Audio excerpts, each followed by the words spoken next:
لا حول ولا قوة إلا بالله العلي العظيم. حسبنا الله ونعم الوكيل ونعم المولى ونعم النصير. أعوذ بالله من الشيطان اللعين الرجيم. بسم الله الرحمن الرحيم.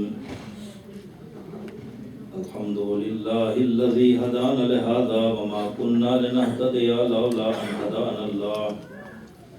لقد جاءت رسل ربنا بالحق والصلاة والسلام والتحية والإكرام على نبيه المصطفى ورسوله المصطفى الخاتم لما سبق والفاتح لما الغلق المعلن الحق بالحق الدافع جيشات الأباطيل والدامغ الزولات الأذاليل حبيبنا أبي القاسم محمد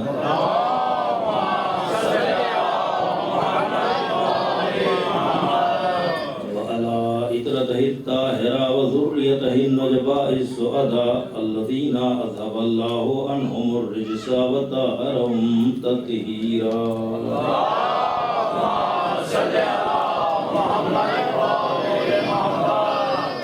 اللعنة الدائمة الباقية على أعدائهم وقتلتهم وغاصبي حقوقهم ومنكري فضائلهم الشاكين فيهم والمنحرفين عنهم أجمعين. أما بعد فقد قال الله في القرآن الحكيم. بسم الله الرحمن الرحيم. ومن يبتغ غير الإسلام دينا فلن يقبل منه وهو في الآخرة من الخاسرين. صلوات الله. اللهم صل على محمد وآل محمد.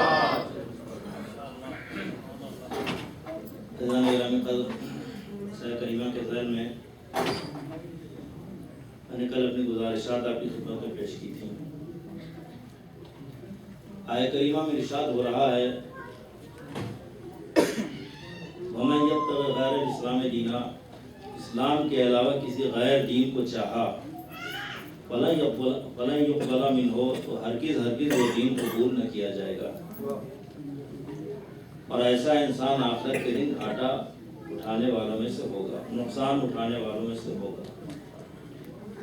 عزیزان محترم، کل میں نے ایک تمہید آپ کے سامنے گزارش کی تھی، اور اس پوری گزارشات میں ہمارا موضوع ہوگا اسلام کے خصوصیات اور مقام اہل بیت.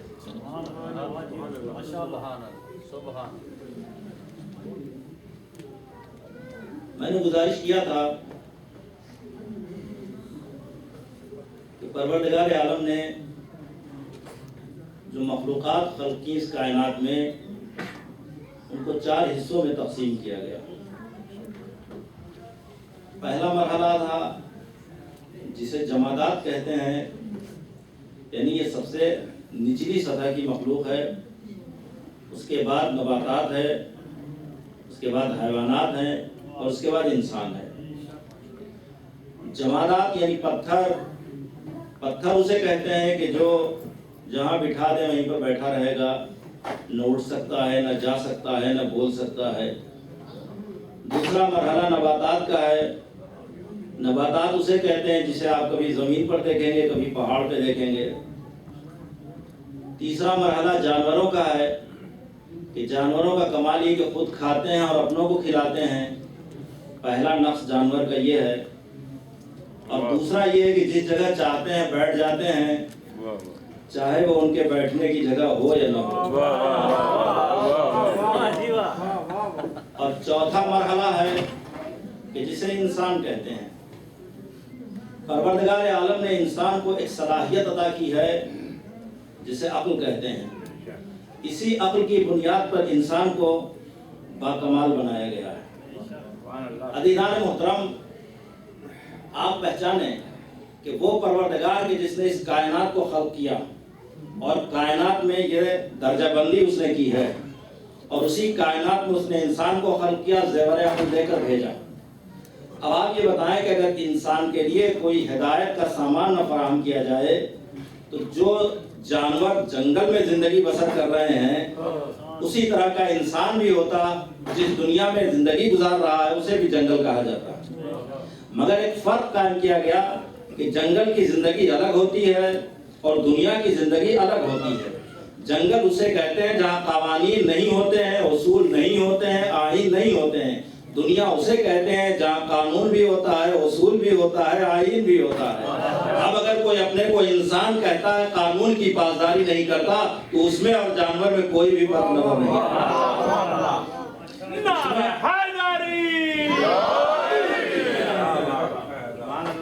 اس میں اور انسان میں کوئی فرق نظر نہیں آئے گا۔ آپ ظاہر ہے کہ ابھی ہماری گفتگو ابتدائی مرحلے میں ہے، اور میں جو باتیں آپ کی خدمت میں گزارش کر رہا ہوں اس کا تعلق فکر سے ہے۔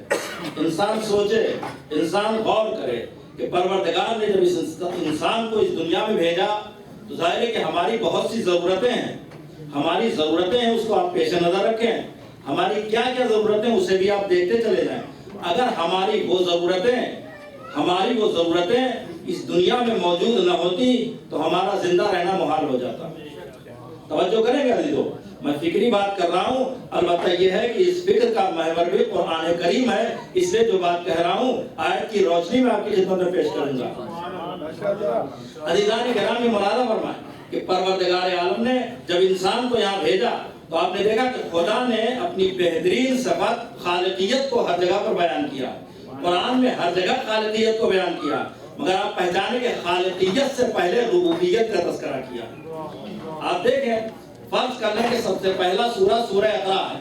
بسم اللہ الرحمن الرحیم، اقرا بسم ربک، پڑھیے اس پروردگار کے نام، رب کے نام کو، اور پھر اس کے بعد کہا کہ جس نے خلق کیا، تو اس نے ربوبیت کا تذکرہ پہلے کیا ہے، خالقیت کا تذکرہ بعد میں کیا۔ ہونا یہ چاہیے تھا کہ خالقیت کا تذکرہ پہلے ہوتا، ربوبیت کا تذکرہ بعد میں ہوتا، یعنی پہلے چیز آ جاتی پھر تربیت مہیا کی جاتی۔ مگر یہ ہم جیسے مجبور انسانوں کا کام ہے کہ پہلے اشیاء کو مہیا کرتے ہیں پھر اس کے لیے تربیت کا انتظام کرتے ہیں۔ یہ پروردگار ہے جو تربیت کا انتظام پہلے کرتا ہے، خلقت کا انتظام بعد میں کرتا ہے۔ اب اسی نقطۂ نظر کو آپ پیش نظر رکھیں اور آپ دیکھتے چلے جائیں کہ پروردگار عالم نے انسان کو بھیجا تو انسان کی کتنی ضرورتیں تھیں، ظاہر کہ انسان آتا اور آنے کے بعد اپنی ضرورتوں کو تلاش کرتا تو دیر ہو جانے پر انسان مر بھی جاتا، مگر یہ کرم تھا پروردگار عالم کا کہ انسان کے وجود سے پہلے انسان کی ضرورتوں کو خلق کر دیا۔ انسان کے وجود سے پہلے انسان کی ضرورتوں کو پروردگار نے خلق کر دیا تاکہ انسان آئے اپنی ضرورتوں سے فائدہ اٹھائے۔ ضرورتوں میں بھی یہ لحاظ رکھا گیا ہے کہ جو سب سے زیادہ اہم ہے اس کو آسان بنا کر پیش کیا۔ انسان بغیر ہوا کے زندہ زیادہ دیر تک نہیں رہ سکتا ہے، انسان بغیر ہوا کے آکسیجن کے زیادہ دیر تک زندہ نہیں رہ سکتا ہے، لہذا انسان کا دار و مدار ہوا پر ہے۔ تو اللہ نے ہوا کو اتنا آسان بنا کر پیش کیا ہے کہ آپ کو کہیں ہوا لینے کے لیے کہیں جانا نہیں پڑے گا، آپ جہاں ہیں وہاں آپ کو ملتی رہے گی، آپ جہاں ہیں وہاں آپ کو ملتی رہے گی۔ مگر یاد رکھیں پانی کے بغیر تھوڑی دیر تک انسان زندہ رہ سکتا ہے، شاید اسی لیے یہ محاورہ کہا جاتا ہے کہ پیاسے کو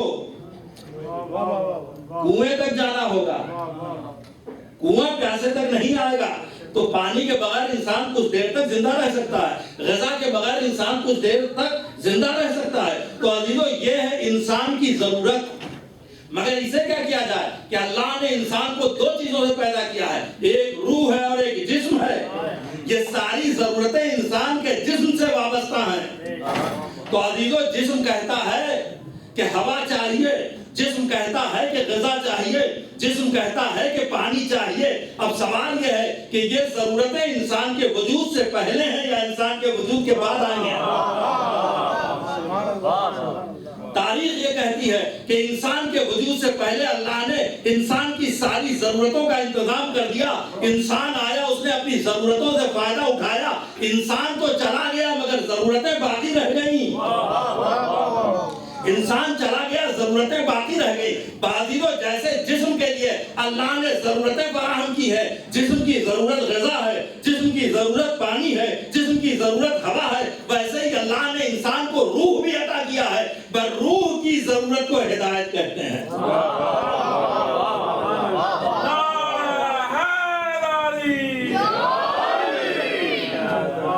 روح کی ضرورت کو ہدایت کہتے ہیں۔ جیسے جسم کی ضرورتیں انسان کے وجود سے پہلے تھیں، ویسے ہی روح کی ضرورتیں بھی انسان کے وجود سے پہلے ہونا چاہیے۔ پر انسان کی روح کی ضرورت کا نام ہدایت ہے۔ انسان نہیں تھا تو ہادی تھا، انسان آیا تو ہادی سے فائدہ اٹھایا، انسان چلا جائے گا، ہدایت کا سلسلہ باقی رہے گا۔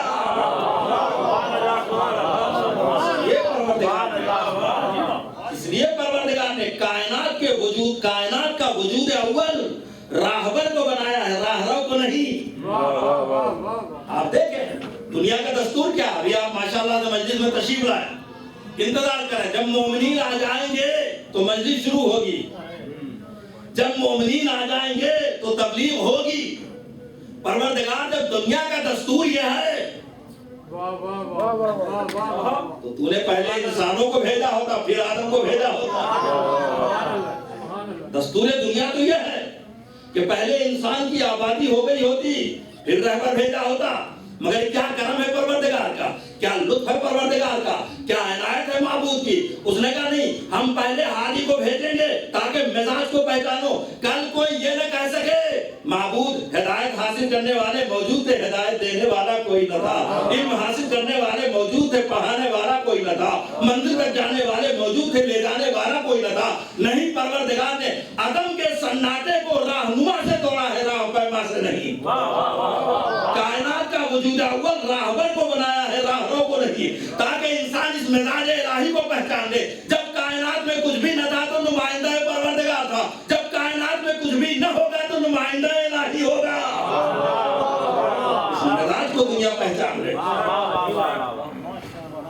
عزیزان محترم، اس لیے پروردگار عالم نے اس کائنات میں انسان کو بھیجا تو اس کے لیے سامان ہدایت فراہم کیا، اور صرف انسان ہی کے لیے ہدایت کا سامان فراہم کیا، سب کے لیے فراہم کیا، مگر اسے جبری ہدایت کہتے ہیں، اور یہ اختیاری ہدایت ہے۔ اختیار اس لیے دیا کہ جوہر عقل عطا کیا۔ توجہ کریں گے عزیزوں، میں جانتا ہوں کہ یہ مشکل باتیں ہیں، مجلس میں ایسے مسائل نہیں پڑھے جاتے ہیں، اور بہت سے میسیجز بھی ہمارے پاس آئے ہیں کہ آپ وہ پڑھیے جو ہم چاہتے ہیں۔ تو میں اپنے تمام دوستوں سے، اپنے سارے بھائیوں سے، اپنے سارے مومنین سے کہنا چاہتا ہوں کہ کچھ دن آپ وہ سن لیجئے جو میں چاہتا ہوں،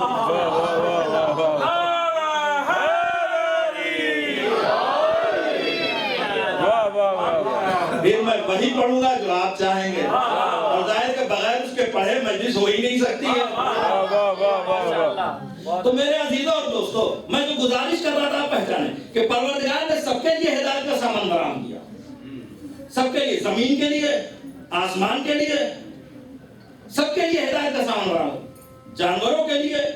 حل یہ ہے کہ آپ نے دیکھا وہ مکڑی، عنکبوت جسے عربی میں کہتے ہیں، اردو مکڑی کہتے ہیں، اس کی بھی ہدایت کی۔ اگر ہدایت نہ کرتا تو وہ ایسا جالا بن پاتی کہ آپ کے سارے آرکیٹیکٹ حیران ہیں کہ وہ کیسے بنتی ہے۔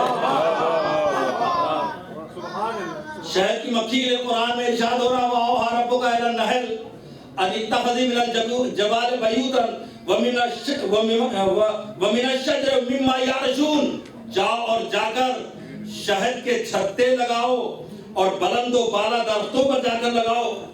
آپ یہ دیکھیں کتنا مشکل مرحلہ ہے کہ جو شہد کے چھتے لگائے جاتے ہیں یہ آسان کام نہیں ہے، اس پر تو آج بہت زیادہ تعلیم دی جاتی ہے۔ یہ جو مکھی، شہد کی مکھی جو چھتے بناتی ہے، یہ جو سوراخ اس کے اندر ہوتا ہے مسدس نما ہوتا ہے، اگر یہ سوراخ بال کے برابر بھی کم اور زیادہ ہو جائے تو چھتا گر جائے گا، بیلنس خراب ہو جائے گا۔ اب یہ کون ہے جو شہد کو مکھی کو یہ شعور عطا کرتا ہے؟ یہ فکر شہد کی مکھی کو کون دیتا ہے؟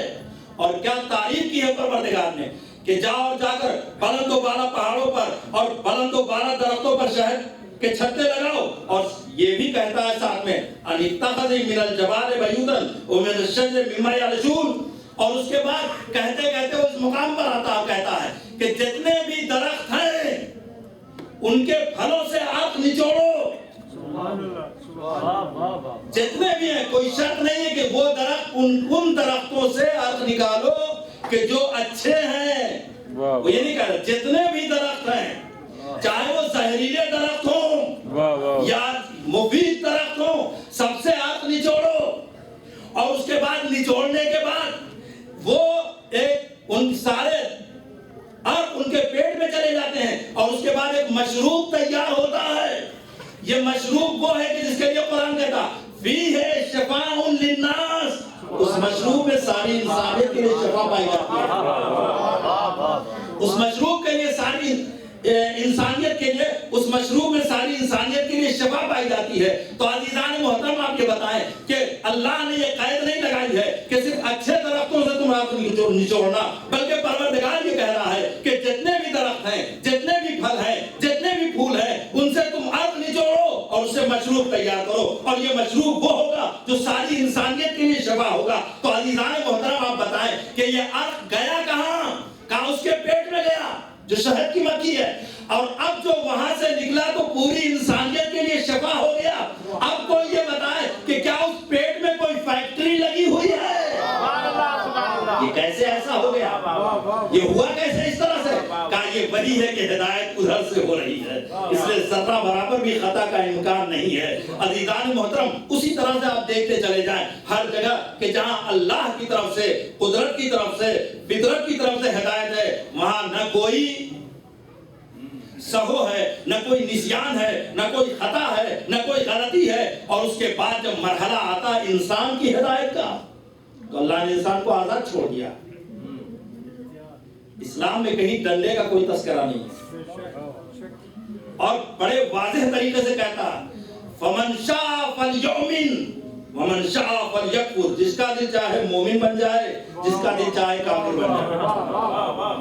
اِنَّا هَدَيْنَاهُ السَّبِيلَ إِمَّا شَاكِرًا وَإِمَّا كَفُورًا. یہ ہدایت کے راستے ہیں چلو گے تو شکر گزار کہلاؤ گے انحراف کرو گے تو کافر کہلاؤ گے. کوئی پابندی اللہ نے نہیں لگائی. تو اب جب پابندی نہیں لگائی تو یہ فیصلہ کیسے ہوگا؟ کہ یہ فیصلہ عقل کے ذریعے سے ہوگا.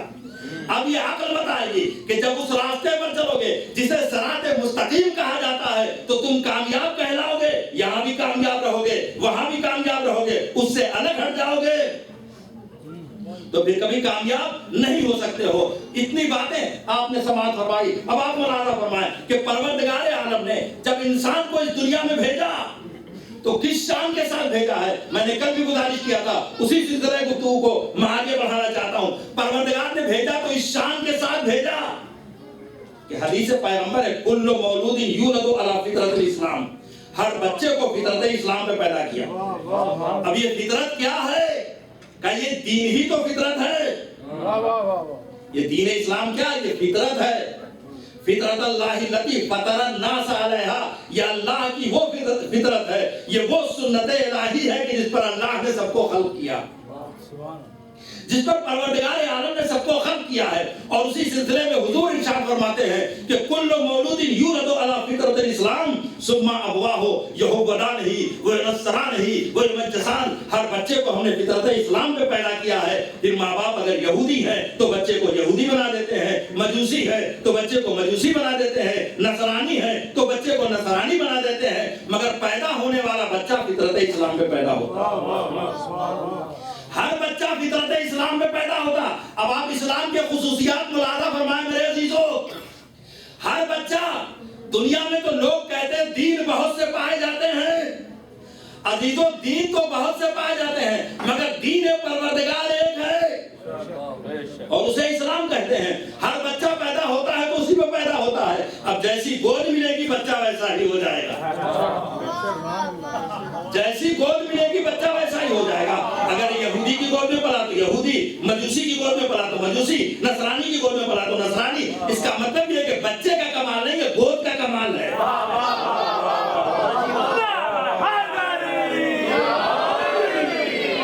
اس میں بچے کا کوئی کمال نہیں ہے, سارا کمال گود کا ہے. تو عزیزان محترم پہچانے کہ اگر یہ کمال گود کا ہے تو جس گود میں بچہ پلا ویسا ہی ہو گیا. تو اگر کسی بچے کو مسلمان گود مل گئی, کسی بچے کو مومن گود مل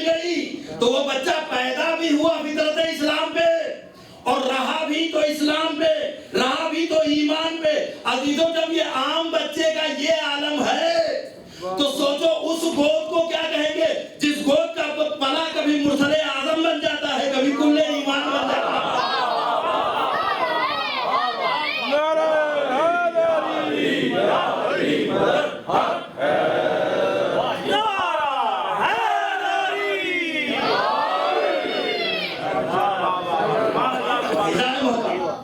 یہی بچہ پیدا ہوا توجہ کرے گا، میں آپ کے سامنے ایک روایت بھی پیش کرنا چاہتا ہوں۔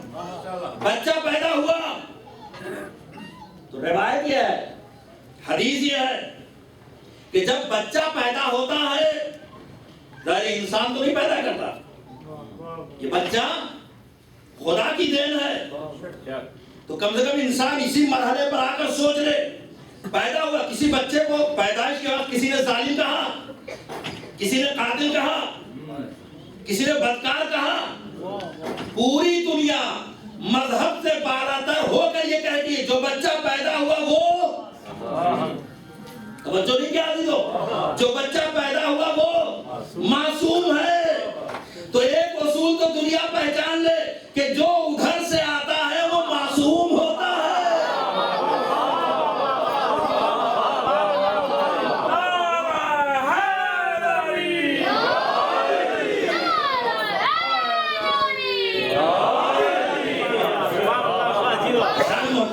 جو ادھر سے آتا ہے وہ معصوم ہوتا ہے، اس اصول کو دنیا پہچان لے۔ اب روایت یہ ہے کہ جو بچہ پیدا ہوتا ہے وہ جس وقت پیدا ہوتا ہے وہ بچہ جو حالت قسمت میں ہوتا ہے، معصوم ہوتا ہے، تو اس کا کرم یہ ہے، اس کا شرف یہ ہے کہ جب وہ پیدا ہوتا ہے تو اس ماں کو بھی اسی طرح سے گناہوں سے پاک کر دیا جاتا ہے جیسے درخت سے پتے جھڑ جایا کرتے ہیں۔ جیسے درخت سے پتے جھڑ جاتے ہیں، یعنی ماں بھی گناہوں سے پاک ہو جاتی ہے، بچہ بھی پاک اور ماں بھی پاک، بچہ بھی معصوم اور ماں کو بھی معصومہ، اس لیے کہ معصوم کی گود میں وہی پلے گا جو معصوم ہو۔ یہ عام بچوں کا عالم ہے کہ ادھر بچہ پیدا ہوا، پروردگار نے بچے کی وجہ سے یہ شرف ادا کیا کہ ماں کو بھی معصومہ بنا دیا، اس لیے کہ اس گود میں کہ جس گود میں معصوم پل رہا ہے یہ ممکن نہیں ہے کہ غیر معصوم ہو۔ عزیزو آپ نے توجہ نہیں فرمایا، میں یہی تو کہنا چاہتا ہوں کہ جب عام بچے پیدا ہوتے ہیں تو گود کو معصوم بنا دیا جاتا ہے، جب کائنات کا سب سے بڑا معصوم پیدا ہوگا تو جس گود میں پلے گا وہ گود کیسی کہلائے گی؟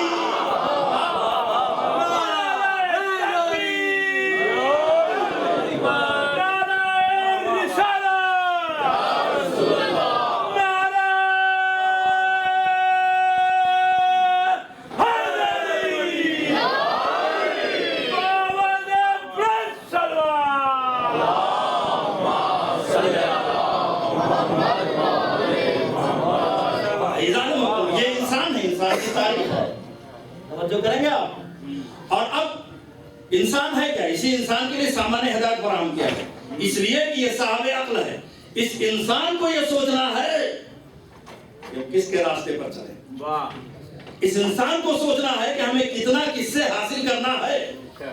عزیزو آپ جس کو ڈائمنڈ کہتے ہیں اس کی کوئی حیثیت نہیں ہے، ڈائمنڈ جو بنتا ہے وہ ایک پتھر ہے، مگر پتھر کا کمال یہ ہے کہ جب سورج کی شعاؤں کو اپنے اندر جذب کر لیتا ہے تو وہ ڈائمنڈ بن جاتا ہے، ہیرا بن جاتا ہے۔ تو سورج میں تو اپنے طور سے کمال پائے جاتے ہیں، یہ دیکھا جائے کہ کون ہے جو اس کمال کو حاصل کر لے، کون ہے جو اپنے کمال کو حاصل کر لے، پر جو حاصل کر لے، جو حاصل کر لے وہ ہیرا ہے، جو نہ حاصل کرے وہ پتھر ہے۔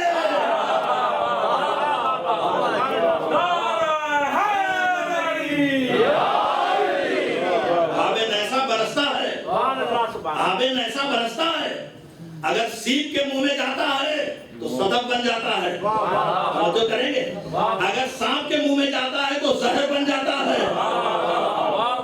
یہ دیکھنا ہے کہ ظرف کیسا ہے، لینے والا کیسا ہے۔ بھائی یہی تو ہے، لوگوں کو یہ گھمنڈ تھا کہ ہم عرب کے ہیں، ہماری زبان عربی ہے، ہمارا خاندان یہ ہے، ہم رسول رسول کے ساتھ شانہ ملا کے بیٹھنے والے ہیں. عزیزوں جو بیٹھنے والے تھے انہیں رسول نے نکال دیا. جو ایران کا سلمان تھا اس نے کو اپنے قریب بلا لیا. اس میں ضرب پایا جاتا تھا, وہ کمزور تھے.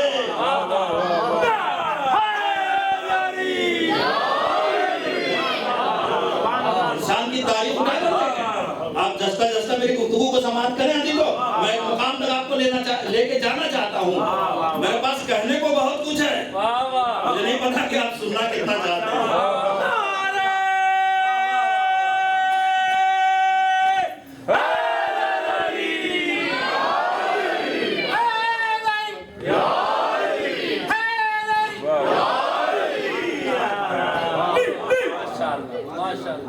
انسان کی تعریف کیا ہے؟ انسان کی حیثیت کیا ہے؟ ماشاءاللہ جی یہاں سب نوجوان و جوان سب بیٹھے ہوئے ہیں, جدید علوم کے جاننے والے ہیں. میں انہیں چیلنج تو نہیں کرتا, مگر ہاں میں ان کے سامنے مولا کے اقوال ضرور رکھ سکتا ہوں کہ آپ جائیں اور جا کر اسے دیکھیں, ریسرچ کریں. یہ زمانہ ریسرچ کا ہے, تحقیق کا ہے. آپ نے کبھی غور کیا انسان کی تعریف کو مولا نے کیسے بیان کیا ہے؟ نہج البلاغہ میں. اور مولا ارشاد فرماتے ہیں یا ایھا الانسان اتزعم انک جرم کبیر صغیر, تو یہ سوچتا ہے کہ تو ایک چھوٹا سا مجسمہ ہے. فیک انت عالم الاکبر, تو تو وہ ہے کہ تیرے اندر ایک عالم اکبر پوشیدہ ہے. تو تو وہ ہے کہ تیرے اندر ایک عالم اکبر پوشیدہ ہے. اب مولا اس کی اور تشریح کرتے ہیں, سنو یہ انسان وہ ہے کہ یتکلم باللحم, یہ بولتا ہے تو گوشت سے بولتا ہے. توجہ کریں, یتکلم باللحم, یہ بولتا ہے تو گوشت سے بولتا ہے. یسمع بالعظم, سنتا ہے تو ہڈی سے سنتا ہے. ینظر بالشیء, دیکھتا ہے تو چربی سے دیکھتا ہے. عزیزوں یہ بات کون کہہ سکتا؟ یہ تو وہی کہے گا کہ انسان بن رہا ہے, وہ کھڑا دیکھ رہا ہے.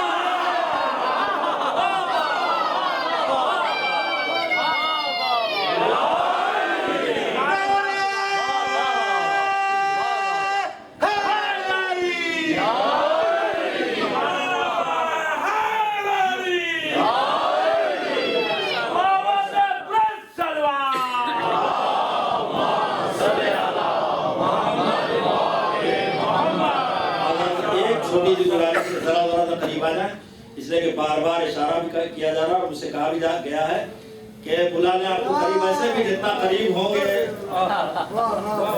بر محمد و آل محمد صلوات.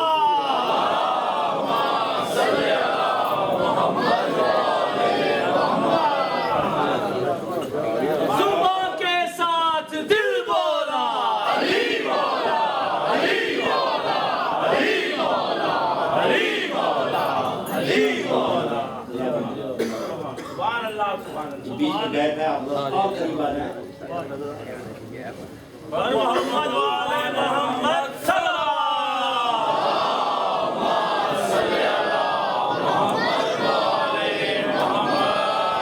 میں نے کل یہ عذر پیش کیا تھا کہ میں آپ کو پہچانتا نہیں ہوں. آج تو ماشاءاللہ سب سے سمجھداری بڑھتی ہے. اب یہ دوری اچھی بات نہیں ہے. ایک صلوات پڑھیں محمد والا.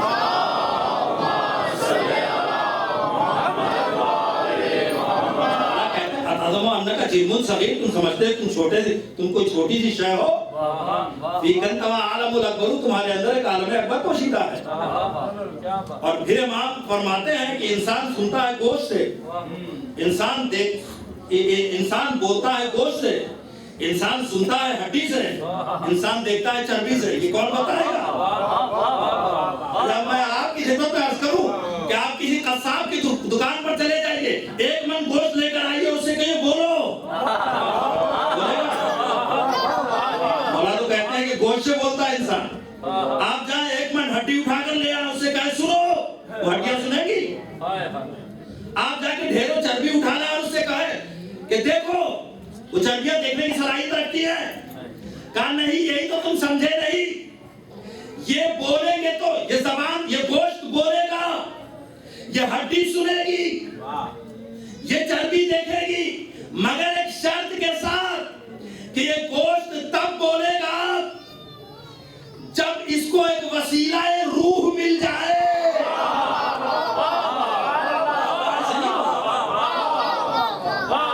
ایسے نہیں بولے گا, ایسے نہیں بولے گا. تو آپ نے پہچانا کہ جسم کو, یعنی یہ آنکھ, یہ کان, یہ زبان, یہ بولتی تو ہے, یہ سنتا تو ہے, یہ دیکھتے تو ہے, مگر عزیزوں وسیلے سے. آنکھ نہیں دیکھتی, آلہ ہے آنکھ دیکھنے کا.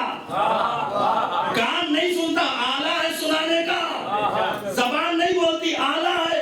تو اصل میں بولتا کون ہے؟ کہ روح بولتی ہے. اصل میں روح بولتی ہے, اصل میں روح دیکھتی ہے, اصل میں روح سنتی ہے. تو عزیزان محترم, جب تک روح نہ ہو, نہ زبان بول سکتی ہے, نہ کان سن سکتا ہے, نہ آنکھ دیکھ سکتی ہے. اور اب بھی یقین نہیں آیا تو چلیے لے کر چلتے ہیں. پہلا مرحلہ تخلیق ہے, اور اس پہلے مرحلہ تخلیق میں پروردگار کہتا ہے فَإِذَا سَوَّيْتَهُ وَنَفَخْتُ فِيهِ مِن رُوحِي. جب میں پیکر آدم تیار کر لوں, پیکر تیار کر لوں, اور بات پیکر پر آ کر ختم نہیں ہوئی. اگر پیکر ہی پر بات ختم ہو جاتی تو جب پیکر تیار ہوا ہے تو آنکھ بھی تھی, کان بھی بن چکا تھا, زبان بھی بن چکی تھی, ہاتھ بھی بن چکا تھا, پیر بھی بن چکا تھا, سب کچھ بن چکا تھا. مگر پروردگار نے کہا کہ نفخت فیہ من روحی, جب میں اپنی روح کا تھوڑا سا حصہ ڈال دوں تو عزیزوں یہ پیکر رہے گا جب تک روح نہ ہو. اور جیسے ہی روح ڈال دی جائے گی قابل سجدہ ہو جائے گا. تو سارا کمال روح, کمال روح ہے عزیزوں. اور عجیب و غریب جملہ کہا, آپ نے دیکھا جب تک سجدہ, جب تک پیکر تھا کوئی بات نہیں کہی گئی کہ اس کے سامنے جھکو, اس کا سجدہ کرو. میں بڑی عجیب بات آپ کے سامنے پیش کرنا چاہ رہا ہوں کہ عزیزو یہاں تک بات پہنچی. اب میں ایک جملہ کہنا چاہتا ہوں کہ خانہ کعبہ وہ جگہ ہے کہ جس کو سب سے پہلے پروردگار نے بنایا. اِنَّا أَوَّلَ بَيْتٍ وُضِعَ لِلنَّاسِ.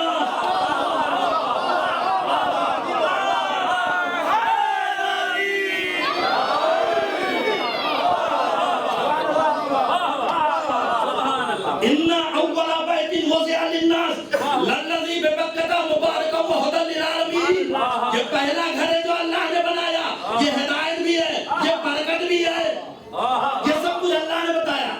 مبارک ہے, یہ مبارک بھی ہے, یہ ہدایت بھی ہے, یہ برکت بھی ہے. بنایا سب سے پہلے, لیکن سجدے کا حکم دیا سب کے بعد میں.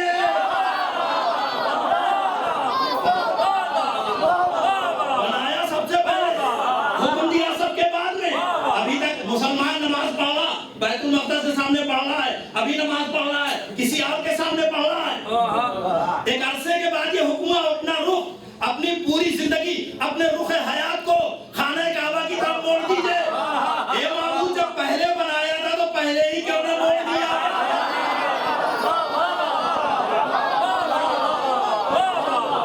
عزیزو اگر اس وقت پروردگار کہہ دیتا تو آج لوگوں کے پاس جواز تھا کہ ہاں مٹی کے گھر کا سجدہ ہو سکتا ہے.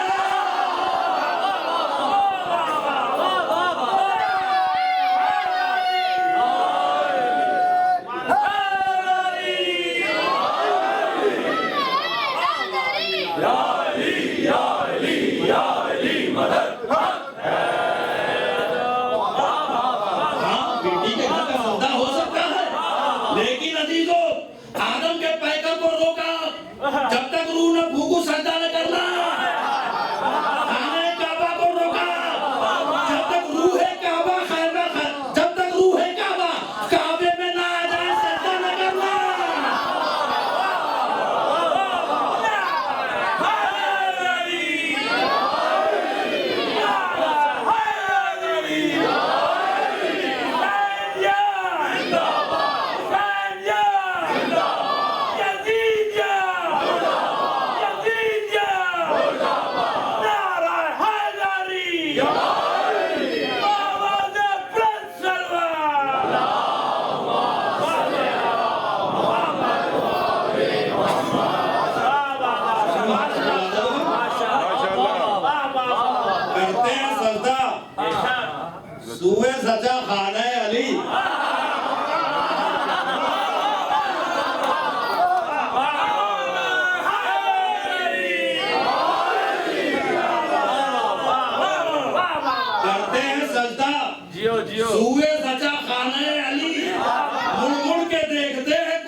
کہ جناب پیغمبر آدم کو روکا فَإِذَا سَوَّيْتَهُ ابھی ٹھہرے رہو وَنَفَخْتُ فِيهِ مِن رُوحِي جیسے ہی میں اپنی روح ڈالوں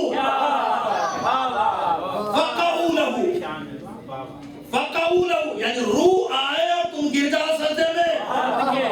روح کے آنے کے بعد تاخیر نہیں ہونا چاہیے. روح کے آنے میں اور سجدہ ریز ہونے میں تاخیر نہ ہو. کوئی یہ نہ کہے آج تو روح آ گئی ہم 1 دن کے بعد کر لیں گے 2 دن کے بعد کر لیں گے 8 دن کے بعد کر لیں گے 1 مہینے کے بعد کر لیں گے 1000 سال کے بعد کر لیں گے. نہیں, روح کے آنے میں سجدے کے کرنے میں کوئی فرق نہ ہو. اس لیے کہ لفظ فے کا استعمال فَقَعُوا لَهُ فوراً گر پڑنا. عزیزو اگر فے نہیں سمجھے تو میں آپ کو بتانا چاہتا ہوں کہ جب فے داخل ہوتا ہے کسی فعل پر تو فوری کے معنی پیدا ہوتے ہیں.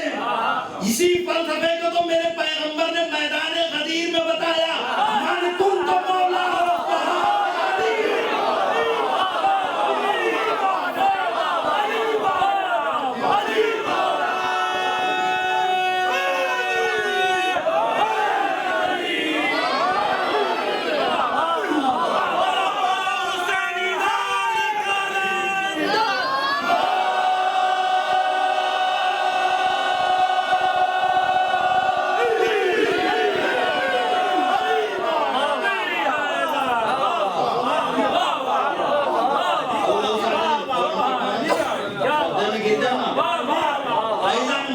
تاخیر نہیں ہونا چاہیے. تو جیسے یہاں سجدے میں تاخیر نہیں ہے مولائیت میں تاخیر نہیں ہے. مولائیت جیسے یہ لاگو ہوا اگر ادھر چلا گیا تو بڑا وقت لگے گا. ادھر کی بات پہلے آپ سماعت فرما لیں. وَقَوْلُ سَاجِدِينَ فوراً کے فوراً سجدے میں گر جانا. تو عزیزان محترم یہاں پر یہ حکم ہو رہا. تو اب آپ پہچانے کہ کمال کس کا ہے؟ جسم کا نہیں ہے, کمال روح کا ہے. جب تک جسم کی بات تھی سجدے کا کوئی ذکر نہیں ہے. جب روح کی بات آئی تو سجدہ ریز ہونے کا حکم دیا. اب آپ سمجھے کہ ہزاروں سال تک خانہ کعبہ بند تو گیا تھا مگر کیوں نہ حکم دیا سجدہ کرنے کا؟ اس لیے کہ روح کعبہ ابھی آئی نہیں ہے. اب روح کعبہ آئے گی تو سجدہ شروع ہوگا. روح کعبہ آئے گی تو سجدہ شروع ہوگا. تو یہ سارا کمال روح اور جسم کا ہے. جب جسم کے ساتھ روح مل جائے تو عزیزان محترم ایک بڑا مسئلہ ہے. آپ کبھی سوچے غور کرے پروردگار عالم نے کیا کمال کیا ہے. روح کیا ہے کا انتہائی بلند شے ہے. جسم کیا ہے انتہائی پست شے ہے. اور دونوں کی ہم نے لسٹ کر دی, دونوں کو ملا دیا. جو روح آسمانی شے ہے, جسم زمینی شے ہے. قرآن میں ارشاد ہوتا ہے تنزل الملائکۃ والروح فیہا کہ اللہ نے ملائکہ کو بھی نازل کیا اور روح کو بھی نازل کیا. تو روح زمین کی شے نہیں آسمان کی شے ہے. وہ بیوقوف ہے جو کہتے ہیں پیغمبر کیسے معراج پر گئے اور چلے آئے. پیغمبر کا معراج پر جانا یہ حیرت کی بات نہیں ہے. پیغمبر کا معراج سے یہاں آنا یہ حیرت کی بات ہے.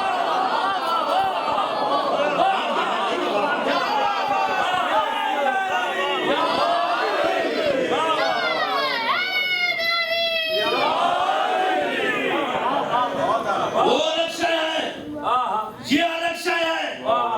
پروردگار عالم نے روح کو سب سے بہترین شے بنایا ہے اور جسم کو پسترین شے بنایا ہے. زمین کی مخلوق کا نام جسم ہے, آسمان کی مخلوق کا نام روح ہے. اور عزیزو روح یہ وہ شے ہے, میں نے کل گزارش کیا تھا کہ پروردگار نے جب انسان کو بنایا اور اس مرحلے تک پہنچایا کہ ہم نے ہڈی بنائی, ہڈی پہ گوشت چڑھایا اور پھر کہا ثم انشأناہ خلقا آخر, ہم نے آخری شے بھی انسان کے اندر ڈال دی. وہ آخری شے کیا ہے؟ وہ یہی روح ہے. اچھا عجیب بات ہے کہ قرآن کریم میں روح کے بارے میں زیادہ تفصیل نہیں ملے گی. آپ کو روح کے بارے میں زیادہ تفصیل نہیں ملے گی. کیوں تفصیل نہیں ملے گی؟ کیا بتانا نہیں چاہتا؟ پیغمبر نے بھی روح کے بارے میں زیادہ گفتگو نہیں کی. عزیزوں مسئلہ صرف اتنا ہے کہ جب پہلے اور دوسرے درجے میں جو اسٹوڈنٹ ہوتا ہے اس کو وہ باتیں نہیں بتائی جاتی جو یونیورسٹی کے اسٹوڈنٹ کو بتائی جاتی ہے، اس لیے کہ وہ ڈائجسٹ نہ کر سکے گا۔ روح کے مسئلے میں ہمارا یہی حال ہے، ہم پہلے دوسرے درجے سے آگے ہی نہیں بڑھے تو ہمیں کیسے بتایا جائے گا؟ اب پیغمبر کی گفتگو کو خدا اس طرح سے نقل کرتا ہے، یسألونک عن الروح، یہ پیغمبر یہ آپ سے یہ لوگ آپ سے روح کے بارے میں پوچھ رہے ہیں، یسألونک عن الروح، یہ سب لوگ آپ کے بارے میں یہ آپ سے روح کے بارے میں پوچھ رہے ہیں، تو اے میرے پیغمبر آپ مجھے کہہ دیجئے قل الروح من امر ربی، کہہ دیجئے کہ اللہ کا امر ہے، اور آج کا ہر مسلمان یہ کہتا امر کو کبھی موت نہیں آتی، جسم کو موت آتی ہے۔ اے مسلمانوں، جب تم اس بات کو مانتے ہو کہ امر کو موت نہیں مانتی تو یہ کیوں نہیں مانتے کہ صاحب امر کو بھی موت نہیں آتی؟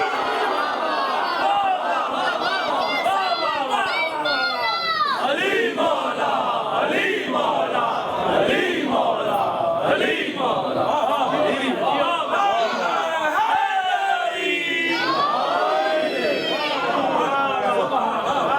اللہ نے جسم بنایا، اللہ نے روح بنائی، ایک جسم ایک روح ہے، تو عزیزوں نہ جسم مرتا ہے نہ روح مرتی ہے۔ آپ نے دیکھا ایک طرف روح ہے اور ایک طرف جسم ہے، اور روح انتہائی لطیف شے ہے، جسم انتہائی کثیف شے ہے، دونوں کو جوڑ کر رکھنا ہے تو کیسے جڑا رہے؟ نہ روح اپنی بلندیوں کی طرف جا سکے نہ جسم اپنی پستیوں کی طرف جا سکے، دونوں کو ملا کر کیسے رکھا جائے؟ اللہ نے ایک شے اور عطا کی ہے جس کو نفس کہتے ہیں، پر جب تک نفس زندہ رہے گا نہ روح بالا جانے پائے گی نہ جسم مردہ ہونے پائے گا،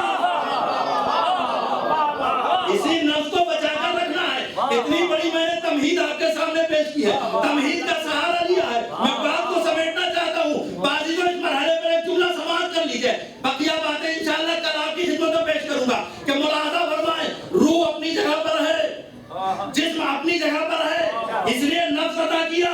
نفس کا کمال یہ ہے کہ جسم کو بھی باقی رکھے اور روح کو بھی باقی رکھے، نہ روح مرتی ہے نہ جسم مرتا ہے، تو مرتا کیا ہے؟ قرآن کیا کہتا ہے؟ کل نفسین، نہ جسم مرتا ہے نہ روح مرتی ہے، مرتا نفس ہے۔ ایک عجیب بات ہے عزیزو کہ میرے پیغمبر نے یہ نہیں کہا کہ علی میری عقل ہے، علی میرا شعور ہے، علی میرا ادراک ہے، علی میری فکر ہے، پیغمبر کہتے علی میرا نفس ہے۔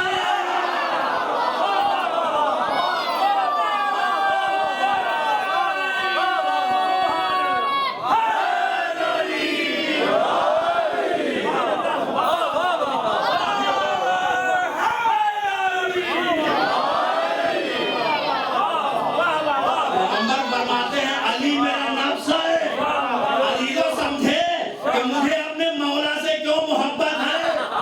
اس لیے محبت ہے کہ اگر ان کو الگ کر دے تو رسالت مردہ ہو جائے گی۔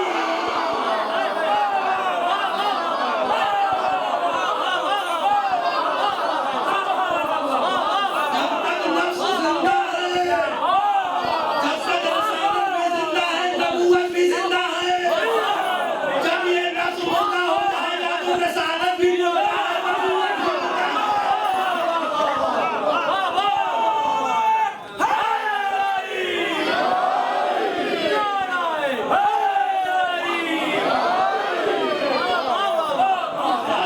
حیات نبوت کا نام علی ہے،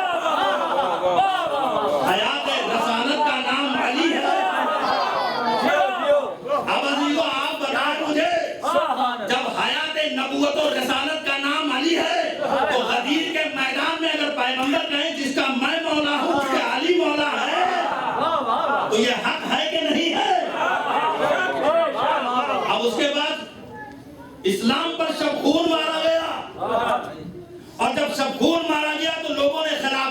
تقسیم کرنا شروع کر دیا، یہ ہماری، وہ ان کی، وہ ان کی۔ عزیزو مسئلہ صرف اتنا تھا، مسئلہ صرف اتنا تھا کہ جو ذمہ داریاں پیغمبر کی تھی، جو ذمہ داریاں پیغمبر کی تھی، وہ ساری ذمہ داریاں تبھی پوری ہوں گی جب نفس پیغمبر کو مانا جائے، اور جب آپ نے نفس پیغمبر ہی کو نہیں مانا تو پھر جو دین میں جو کچھ بھی ہوا وہ آپ کے پیش نظر ہے، جو کچھ بھی ہوا وہ آپ کے پیش نظر۔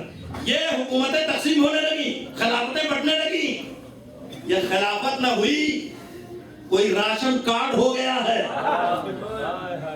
اور عزیزان محترم پھر کیا ہوا کہ یہ سلسلہ چلتا رہا 25 سال تک۔ 25 سال کے بعد ایک وقت وہ آیا کہ مدینے والے علی کے گھر میں جمع ہوئے، کہنے لگے ہاتھ بڑھائیے، میں آپ کے ہاتھ پر بیعت کرنا چاہتا ہوں۔ تو میرے مولا نے ایک ہی سوال کیا، آج کیوں بیعت کرنا چاہتے ہو؟ کل مجھ میں کیا کمی تھی اور آج مجھ میں کیا کمال ہے؟ کل کمی تھی نہ آج کمال میں کوئی کمی ہے، مگر اسے کیا کیا جائے کہ دنیا کی لالچ ہمارے اوپر چھائی ہوئی تھی، لیکن ان کا اصرار ہے کہ آپ بیعت کریے۔ کہتے ہیں 3 دن تک مدینے والوں نے اصرار کیا، یا علی بیعت، آپ ہاتھ بڑھائیے، ہم آپ کے ہاتھ پر بیعت کرنے کے لیے تیار ہیں۔ کبھی کوئی مدینے کی گلی میں کہہ رہا، کبھی کوئی علی کے گھر کے دروازے پہ کھڑا ہو کے کہہ رہا۔ علی کا نہیں، ایسے بیعت نہیں ہوگی، جیسے پیغمبر بیعت لیتے تھے ویسے ہی میں بھی بیعت لوں گا۔ کہا وہ کیسے؟ کہا سب اکٹھا ہو جائے مسجد النبی میں، اور اب پورا مجمع مسجد النبی میں ہے، ممبر رسول سجا ہوا ہے، اب علی ممبر پر جانے والے ہیں۔ مجمع یہ سوچ رہا ہے اس سے پہلے جب کوئی خلیفہ بنتا تھا تو عرش ممبر پر پیغمبر ہوتے تھے، تو احترام پیغمبر میں وہ عرشے پر نہیں بیٹھتا تھا، لہذا دوسرے درجے پر بیٹھا، دوسرے زینے پر بیٹھا، تیسرے زینے پر دوسرا بیٹھا،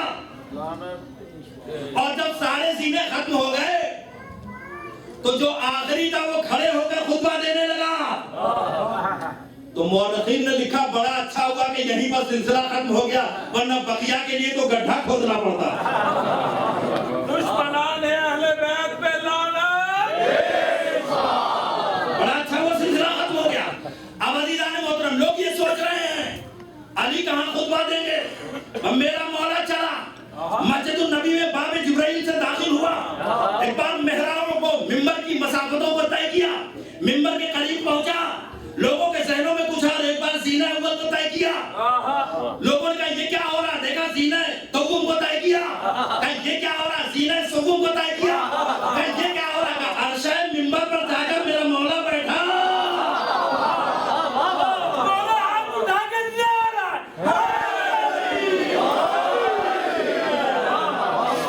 اس مقام پر بیٹھا کہ جہاں پیغمبر بیٹھتے تھے، اب مجمع سرگوشیاں کرنے لگا۔ میرا مولا کہہ رہا ہے کہ ما هذه النجوى من ایدیکم، میرے سامنے تم کیا سرگوشیاں کر رہے ہو، میرے سامنے کیا سرگوشیاں کر رہے ہو؟ کسی نے کہا وہاں تو رسول بیٹھتے تھے، کہا تو پھر کیا ہوا، تم تو اس لکڑی کے ممبر کی بات کرتے ہو، ارے میں تو وہ ہوں جو گوشے رسول پر بیٹھتا ہے۔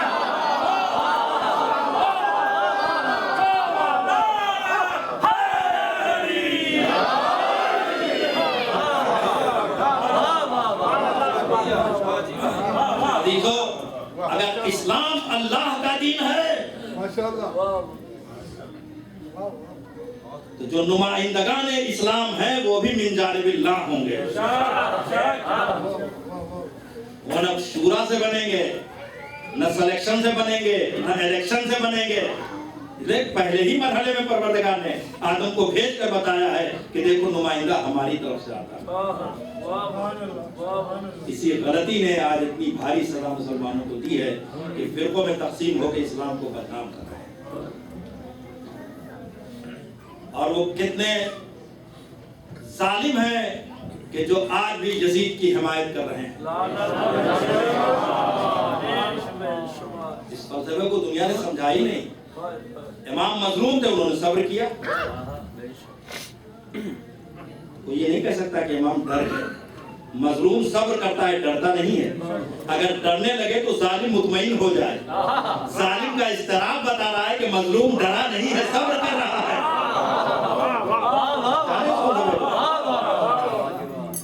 ظالم کا یہ اضطراب بتا رہا ہے.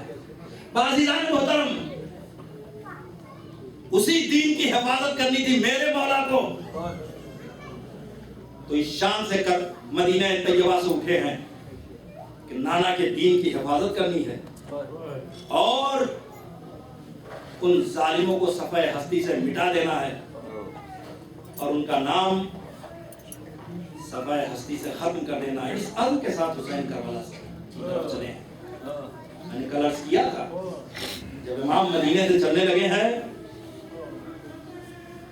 تو ام سلمہ نے کہا, فرزند کہاں جا رہے ہو؟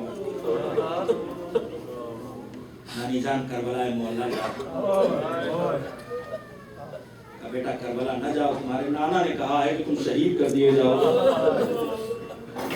اور انہوں نے یہ خاک بھی دی ہے اور کہا جب یہ خاک خون ہو جائے تو سمجھنا کہ میرا لال شہید کر دیا گیا ہے. ایک بار میرے مولا نے اشارہ کیا, ساری زمینیں پست ہوئی, زمینیں کربلا نمایاں ہوئی, وہاں سے خاک اٹھائی اور کہا اے نانی جان اس کو بھی رکھ لیجئے. اب جب یہ خون ہو جائے تو سمجھیے گا آپ کا نواسہ شہید کر دیا گیا. عزیزوں, میرا دل کہتا جب خاک کربلا حسین نے اٹھائی ہوگی تو صرف حسین کا ہی خون اس خاک میں نہیں ہوگا, اس میں تو حبیب کا خون بھی ہوگا, اس میں جون کا خون بھی ہوگا, اس میں مسلم کا خون بھی ہوگا. یعنی کربلا میں حسین نے معیار صحابیت کو اتنا بلند کر دیا ہے کہ جہاں طیب و طاہر حسین کا خون ہے وہیں پر غلاموں کا خون بھی ہے. ارباب اعضاء, روایتیں ہیں چھوٹی چھوٹی, آپ سنتے رہتے ہیں. جب چلنے لگے تو ایک بار جناب ام ہانی جو امام کی پھوپھی تھی, وہ آئی, جو مولا کائنات کی بہن تھی, اور کہنے بیٹا کربلا نہ جاؤ, کچھ دن کے لیے سفر ملتوی کر دو. پھوپھی اماں آپ ایسا کیوں کہہ رہی ہیں؟ کہا اس لیے کہ ہم بنی ہاشم میں ایک شگن ہو گیا ہے کہ جب جن کی عورتیں نوحہ اور مرثیہ پڑھنے لگیں تو کوئی بڑی مصیبت آنے والی ہوتی ہے. ہم نے جب رسول دنیا سے جانے لگے تو جنوں کی عورتوں کے مرثیے سنے. جب تمہارے بابا درجہ شہادت پر فائز ہونے لگے تو یہ آواز سنی. جب تمہاری ماں اس دنیا سے جانے لگی تو میں نے یہ مرثیہ سنا. ارے بیٹا, جب تمہارے بھیا حسن جانے لگے تو میں نے یہ مرثیہ سنا. اور یہ میرے لال, میں بھی کل سے یہ صدا سن رہی ہوں. جزاکم اللہ خیرہ. کیسے تسلی دیا ہوگا, کیسے دلاسا دیا ہوگا, میں نہیں بتا سکتا میرے عزیزوں. ایک بار تسلی و دلاسا اپنی پھوپھی کو دیا. آگے بڑھے, ابن عباس آ گئے, مولا نہ جائیے, آپ شہید کر دیے جائیں گے. کہا ابن عباس یہ حق ہے کہ میں شہید ہو جاؤں گا. تو ابن عباس کہتے ہیں مولا اگر آپ شہید ہو ہی جائیں گے تو آپ ان عورتوں کو لے کر نہ جائیے. اب تک ہر سوال کا جواب حسین دے رہے تھے, مگر جب کہا عورتوں کو لے کر نہ جائیے گا تو ایک بار محمل کا پردہ اٹھا, زینب نے آواز دی, ابن عباس تم نے انصاف نہیں کیا. آئے زینب بغیر ماں جائے کہ مر جائے گی, زینب بغیر ماں جائے کہ زندہ نہ رہے گی. ارباب اعضاء, ارباب اعضاء, یہ قافلہ تیار ہو گیا. مدینے سے جب نکلنے لگا تو ایک بار قاصد نے جا کر عباس کو خبر دی, اے عباس تمہاری ماں نے تمہیں بلایا ہے. تو ایک بار عباس کہتے ہیں ابھی تو ماں سے مل کر آیا ہوں, ماں نے کس لیے بلایا ہے؟ کہا یہ نہیں معلوم, مگر تمہیں فوراً بلایا ہے, دروازے پر کھڑی ہے, پسے دروازہ تمہارا انتظار کر رہی ہے. ایک بار جناب عباس چلے اور ماں کے قدموں کے قریب پہنچے, دروازے کے اندر داخل ہوئے اور کہا مادر گرامی آپ نے تو رخصت کر دیا تھا, اب آپ نے کیوں بلایا ہے؟ عجب جملہ, عجب جملہ بنتے, عجب جملہ. ام الولید نے کہا اے بیٹا عباس تم میری جان ہو اور حسین زہرا کی جان ہے. اے بیٹا ایسا نہ ہو کل مجھے زہرا کے سامنے شرمندگی ہو. اے بیٹا اپنی زندگی کو حسین پر نثار کر دینا. جزاکم اللہ خیرہ. ارباب اعضاء, یہ قافلہ نکلا مکہ ہوتا ہوا, ایک بار کچھ اور آگے بڑھا, ایک مقام پر حسین نے قافلہ روکا کہ عباس دیکھو کوفے سے کوئی آ تو نہیں رہا ہے. عباس کی نظریں کوفے کے راستے پر ہے. دیکھا گرد سفر ہٹی, ایک سوار چلا آ رہا ہے. ایک بار عباس کے قریب آیا, پوچھا بھائی تم کہاں سے آ رہے ہو؟ کہا ہم کوفے سے آ رہے ہیں. کہا میرے بھیا مسلم کی خیریت تو بتاؤ. ایک بار آنے والے نے عجب سوال کر دیا. کہا یہ بتائیے آپ کون ہیں؟ کہا میں مسلم کا بھائی عباس ہوں. اتنا کہنا تھا. ایک بار سوار نے کہا میں آپ کو خبر نہ بتاؤں گا کہ کوفے سے لے کر آیا ہوں, اپنے آقا حسین کے پاس لے جائیے. ایک بار جناب عباس اسے لے کر حسین کی خدمت میں آئے. کہے بھائی بتا میرے بھائی مسلم کی خیریت تو ہے نا؟ ایک بار وہ کہتا مولا جب میں کوفہ چھوڑ رہا تھا مسلم کی لاش کو کوفے کی گلیوں میں کھینچا جا رہا تھا. مسلم کی لاش کو کوفے کی گلیوں میں کھینچا جا رہا تھا. بار باب اعظم اتنا سننا تھا. امام نے کہا انا للہ و انا الیہ راجعون. بعدی تو یہ خبر خیمے میں پہنچی. عباس اپنی بہن کے خیمے میں گئے جو مسلم کی زوجہ تھی اور عباس کی بہن تھی. دیکھا گھٹنوں میں سر رکھ کے آنسو بہا رہی ہے. آستینوں کو پلٹا اور ایک بار اپنی بہن کو عجب تعزیت کی. اے بہن, بہادر بھائیوں کی بہنیں اس طرح سے آنسو نہیں بہایا کرتی. بار باب اعظم عباس نے اپنی بہن کو تسلی دیا, اپنی بہن کو تعزیت پیش کی. دل چاہتا ہے کہ مولا جیسے بہن کو تعزیت پیش کی اسی طرح سے مسلم کی یتیمہ کو بھی تعزیت پیش کر دیجئے. ہاں یہ کمال تو حسین کا تھا.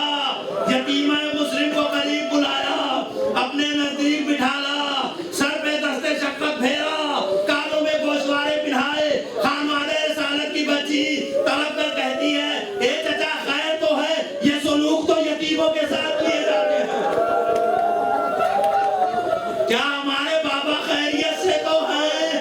ایک بار مولا نے سینے سے لگایا, اے بیٹی اب میں تمہارا باپ ہوں, تمہیں احساس یتیمی نہ ہونے دوں گا. دل چاہتا ہے کہوں یتیمہ مسلم بڑی خوش نصیب ہو. باپ کا سایہ سر سے اٹھا, شفیق چچا موجود تھا. آئے شام غریبہ کے سناٹے میں حسین کی یتیمہ ہے. کوئی تسلی دینے والا نہ تھا, کوئی تعزیت پیش کرنے والا نہیں. شبر کا تماچا ہے, سکینہ کے رخسار ہے, اور بیٹی یہ کہہ رہی ہے بابا کیا یتیموں کے ساتھ ایسا سلوک کیا جاتا ہے؟ سیالوں نبی نازل انقلب اللہ لعنت اللہ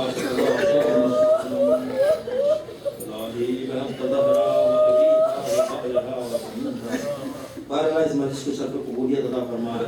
یہاں تشریف فرمائیں کی جان ہمار عزت و آبرو کی حفاظت فرما, رزق میں برکت عطا فرما. اور اللہ جو بے اولاد انہیں اولاد عطا فرما, جو بے روزگار انہیں روزگار عطا فرما. امام علی مقام کے ظہور میں تعظیم فرما. جہاں جہاں ذکر محمد و آل محمد علیہ السلام تھا وہاں وہاں اپنی رحمتیں اور برکتیں نازل فرما. بہرحال جملہ مومنین کے جو اس کار خیر میں حصہ لے رہے ہیں, جو والنٹیئر حضرات, جو اراکین ہیں, انجمن ہے, بہرحال ان سب کی توفیقات میں اضافہ فرمائے. بہرحال جو مومنین و مومنات یہاں تشریف فرمائے ان کے جملہ مرادوں کو پوری فرما. ربنا تقبل معاف. Ya Hüseyin! Ya Hüseyin!